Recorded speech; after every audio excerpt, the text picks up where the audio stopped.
Para el desarrollo de aplicaciones web, hablamos de una arquitectura básica para poder empezar a desarrollar una página, donde el número uno, y en dado caso si conocemos y podemos trabajar esta arquitectura o este lenguaje, ya podemos crear una página básica que solo muestre información, y estamos hablando de HTML. Este 5 que ven ahí es de la versión, que es la última versión de HTML, donde se permite programar con múltiples funciones más. Y cuando hablamos de HTML, ¿qué es lo primero que tenemos que ver? Bueno, estamos hablando de lenguaje de marcado de hipertexto o Hypertext Markup Language, donde el elemento de construcción más básico de una página web se usa para crear y representar visualmente una página web. Las páginas web están construidas en su concepto con código HTML, que posteriormente se le agreguen funcionalidades y un montón de cosas mediante otros lenguajes, pues por supuesto, pero el código más básico, la función más básica es presentar información o presentarle el texto al usuario a través de la página web que se implementa en un navegador web. Esto es algo que hay que tener muy en claro. Cuando hablamos de HTML, no estamos hablando de funcionalidad de la página, estamos hablando de presentación de la información. O sea, yo tengo un texto, quiero mostrárselo al usuario y utilizo las herramientas HTML para poder presentarlas.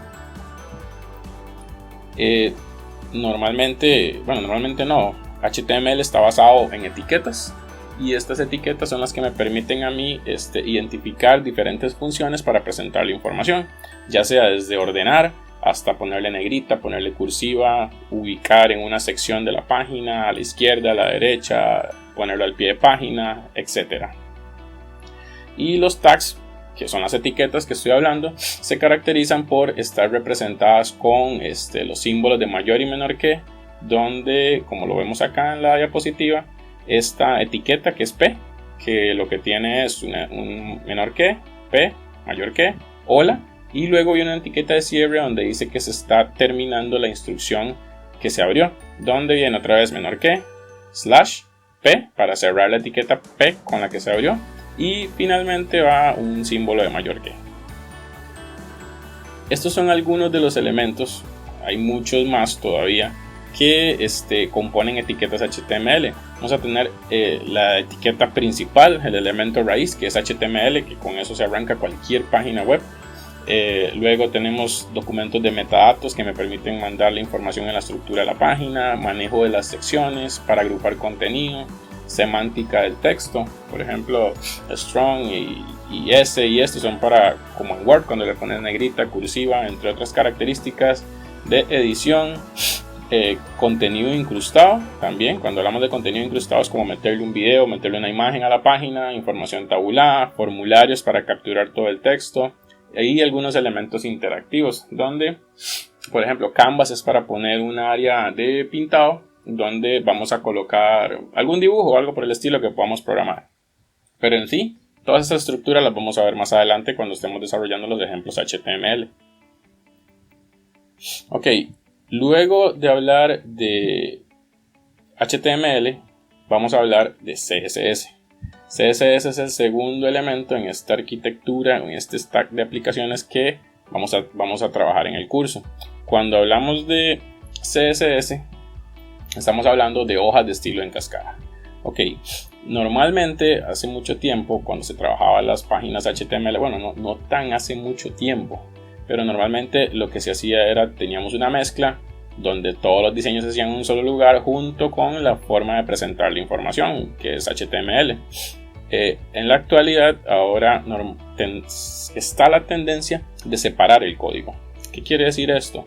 Que por un lado yo decido cómo voy a presentar la ubicación, la negrita, las diferentes secciones donde va a estar mi código, mis etiquetas o mi información, y por otro lado tengo CSS, que lo que va a hacer es decirme, bueno, esto yo quiero que tenga una tonalidad distinta, quiero incluso que tenga algún diseño cuando él va saliendo, que caiga el texto, entre muchísimas otras características que se pueden hacer.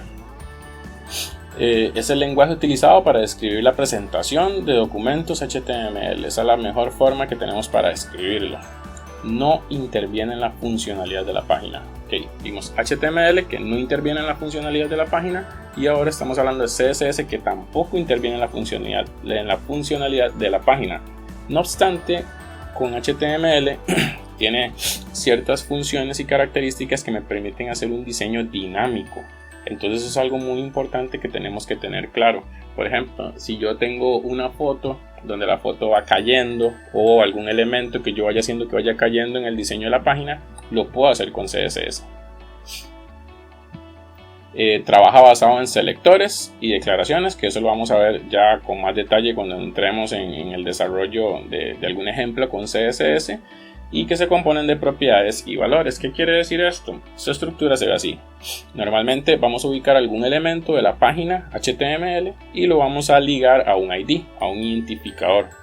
Ese identificador, bajo la estructura de las llaves, vamos a decir qué propiedad queremos modificar. Por ejemplo, su tipo de letra, que también se puede modificar en CSS, y en esa propiedad yo le voy a poner 2 puntos, y a la par le voy a decir cuál es el tipo de letra que yo quiero que tenga ese selector, o ese elemento con el ID que lo identifique.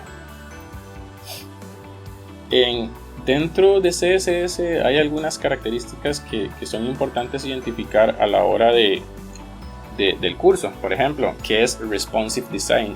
Responsive Design es esa característica de CSS que permite manejar un diseño adaptado. ¿Qué quiere decir esto?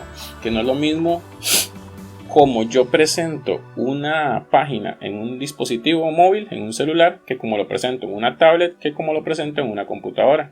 Tienen diferentes dimensiones, y incluso algunos elementos que estén contenidos en el sitio web van a cambiar de acuerdo al dispositivo en el que estemos trabajando. Posteriormente, una buena característica que normalmente tienen los diseñadores web, porque hay gente que se especializa en estas características de diseño, es que no todo en muchas ocasiones se hace con CSS. Es muy común ver que se apoyen con herramientas de diseño gráfico como Photoshop, como Illustrator, como incluso hasta Paint, el que viene cargado por defecto en Microsoft, en Windows, perdón. Permite editar una imagen y combinar ya sea CSS, elementos de CSS con alguna característica que yo editara en una imagen. Y también hay algunos frameworks y librerías que me permiten implementar CSS sin desarrollarlo con código, como por ejemplo Bootstrap, Foundation, Materialize.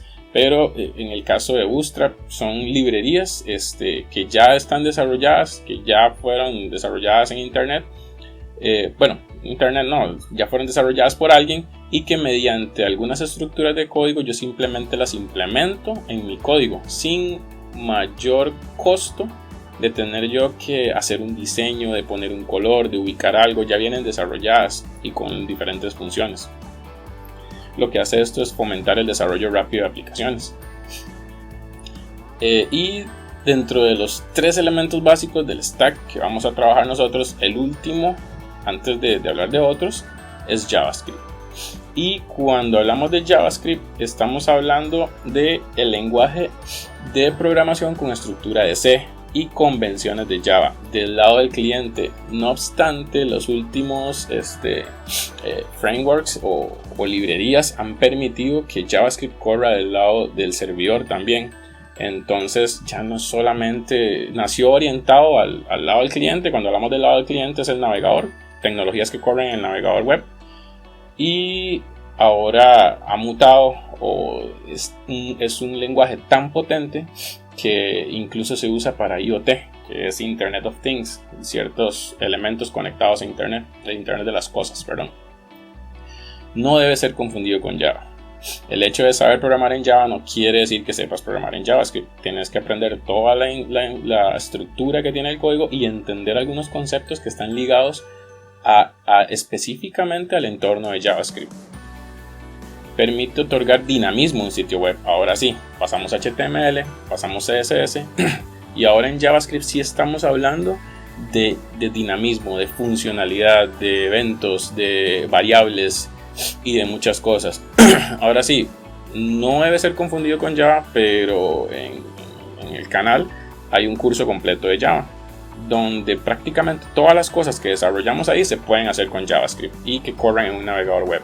Entonces ahí es donde está ubicado JavaScript. Es el lenguaje que me permite a mí desarrollar la lógica de programación en el entorno web.